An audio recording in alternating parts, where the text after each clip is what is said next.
இன்னொரு பக்கம் தேர்தல் வேலைகள், அதில் குறிப்பாக எஸ்ஆர்ஐ என்ற ஒரு சட்டத்தை கொண்டு வந்து அந்த பணி வேறு நடைபெற்றுக் கொண்டிருக்கிறது. இங்கே கூட நம்முடைய எழுச்சி தலைவர், எழுச்சி தமிழர் நம்முடைய தொல் திருமாவர்கள் பேசுகிற போது குறிப்பிட்டு சொன்னார், இன்றைக்கு இந்த எஸ்ஆர்ஐ பணியிலே திராவிட முன்னேற்ற கழகம் எந்த அளவிற்கு அவருடைய கட்டமைப்பு முறையாக அமைத்திருக்கக்கூடிய காரணத்தால் அந்த பணியை வெற்றிகரமாக நடத்தி கொண்டிருக்கிறார்கள் என்று பெருமையோடு குறிப்பிட்டு சொன்னார். உண்மைதான். ஆக அந்த எஸ்ஆர்ஐ பணியில் இன்றைக்கு பம்பர மாதிரி நம்முடைய தோழர்கள்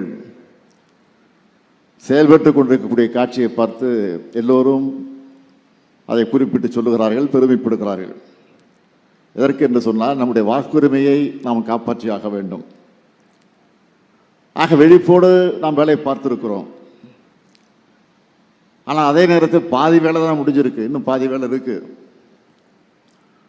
தேர்தல் நடந்து வாக்கு எண்ணிக்கை முடிஞ்சு ரிசல்ட் அறிவிக்கிற வரைக்கும் நமக்கு வேலை இருக்கு. நீங்கள் மறந்துடக்கூடாது. 2 வாரத்தில் டிசம்பர் மாதம் முடிஞ்சு புத்தாண்டு வரப்போகுது. ஜனவரி 1 வரப்போகுது. அதற்கு பிறகு தேர்தலுக்கு கொஞ்ச நாள் தான் இருக்கு. அதனால நான் உங்களை எல்லாம் கேட்டுக்கொள்ள விரும்புவது, நம்முடைய சாதனைகளை, திட்டங்களை, நாம் ஆற்றக்கூடிய பணிகளை மக்களுக்கு சென்றடைந்திருக்கிறது, மறுக்கல. ஆனால் என்னதான் சென்றடைந்திருந்தாலும் இங்கே நம்முடைய தோல் திருமாவர்கள் குறிப்பிட்டதை போல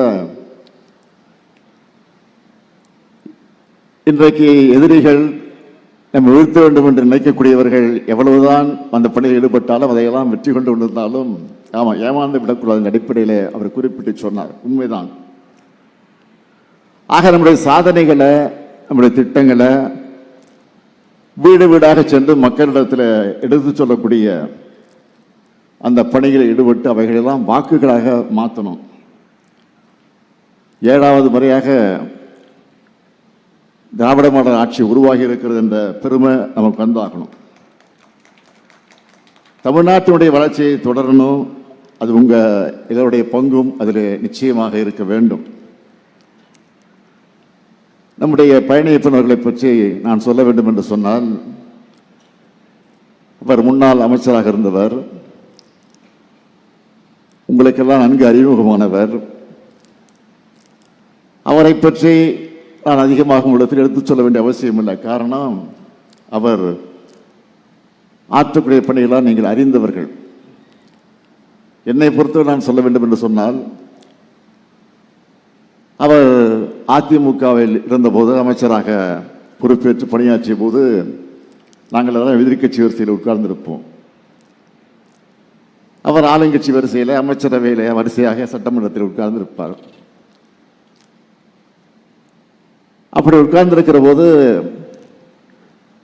ஒவ்வொரு டிமாண்ட், ஒரு அமைச்சருக்கு அந்த துறையின் சார்பில் அந்த டிமாண்டை சட்டமன்றத்தில் தாக்கல் செய்து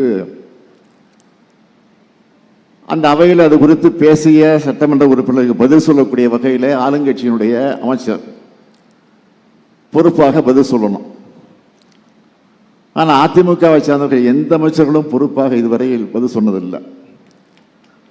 ஆனால் ஒரே ஒரு அமைச்சர் பதில் சொன்னார் என்று சொன்னால் அது பழனியப்பனாகத்தான் இருக்கின்றது. அது மட்டும் இல்லை, மற்ற அமைச்சர்கள்லாம் பதில் சொல்லுகிற போது நாங்கள்லாம் பாதிப்பட்ட ஏஞ்சி போய் வெளில போய் உட்காந்துருவோம், லாபியில் போய் உட்காந்துருவோம், இல்லை வீட்டுக்கு கூட போயிடுவோம். ஏன்னா அந்த அளவுக்கு வாய்க்கு வந்தபடியெல்லாம் பேசுவார்கள், ஏசுவார்கள், விமர்சனம் செய்வார்கள். விமர்சனம் செய்யட்டும், வேண்டாம் சொல்ல, குறைகளை சொல்லட்டும், தவறு இல்லை. தனிப்பட்ட முறையில் தாக்கி பேச ஆரம்பித்துடுவார்கள். ஆனால் பழனியப்பன் பதில் சொல்கிறார் சொன்னால் நாங்கள் அத்தனை பேரும் சட்டமன்றத்தில் உட்கார்ந்திருப்போம். நான் நம்முடைய சட்டமன்றத்தை சொல்லுவேன், பழனியப்பன் பதில் சொல்ல போகிறாரு, அதனால் நம்ம யாரும் வெளியில் போவானா உட்காருவோன்னு நான் சொல்லுவேன். அந்த அளவிற்கு கண்ணியத்தை, ஜனநாயக மாண்போடு பாதுகாத்தவர், காத்தவர் நம்முடைய பழனியப்பன் என்று சொன்னால் அது நிச்சயம் மிகாது.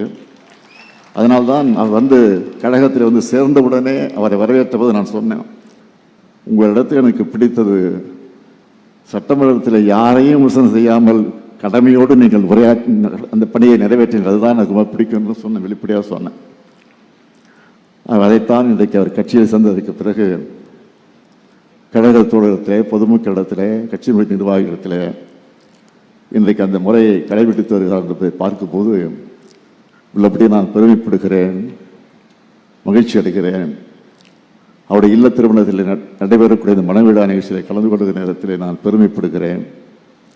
இன்றைக்கு மணக்கோலம் பூண்டிருக்கக்கூடிய மணமக்கள் எல்லா வளங்களையும் பெற்று சிறப்போடு வாழ வேண்டும் என்று நான் அந்த நேரத்தை அன்போடு கேட்டுக்கொண்டு, புரட்சி கவிஞர் பாவேந்தர் பாரதிதாசன் எடுத்து சொல்லி இருக்கக்கூடிய வீட்டிற்கு விளக்காக நாட்டிற்கு தொண்டர்களாக இருந்து வாழுங்கள் வாழுங்கள் என்று வாழ்த்தி, நான் திருவண்ணாமலை நிகழ்ச்சிக்கு செல்ல வேண்டியிருக்கக்கூடிய காரணத்தால் நீண்ட நேரம் இருந்து நிகழ்ச்சியில் கலந்து கொள்ள முடியாமைக்காக உள்ளபடி நான் வருத்தப்படுகிறேன் என்பதை மட்டுமே எடுத்து சொல்லி, அதே நேரத்தில் மணக்கோலம் கொண்டிருக்கக்கூடிய மணமக்கள் வாழ்க வாழ்க வாழ்க என்று வாழ்த்தி விடைபெறுகிறேன். நன்றி, வணக்கம்.